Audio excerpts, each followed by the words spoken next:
సాక్షాత్తు ఈ రాష్ట్ర హోంమంత్రే చెప్పారు. ఏమని? మద్యం మత్తులో ఇది జరిగింది అని చెప్పి. అంటే మీకు ఐడియా ఉంది మద్యం మత్తులో ఇది జరిగిందంటే మద్యం వల్ల మహిళల మాన ప్రాణాలకి హాని అనేది మీకు తెలుసా తెలీదా? తెలిసే కదా ఆ స్టేట్మెంట్ పాస్ చేశారు. అప్పుడు మద్యం అటు విధంగా మద్యం మీకు దొరకకుండా ఉండేందుకు మీరు ఏ స్టెప్స్ తీసుకున్నారు?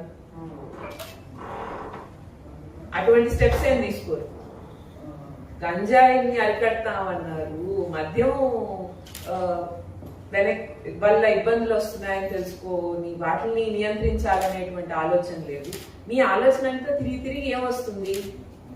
మేము బాగా పాలిస్తున్నాము, ప్రజలు సంతోషంగా ఉన్నారు, మేము సంతోషంగా ఉన్నాము, కాబట్టి ఎక్కడ లా అండ్ ఆర్డర్ లో ప్రాబ్లమ్సే లేవు అనేటువంటి విషయం మీరు చెప్పి అది మేము నమ్మాలి.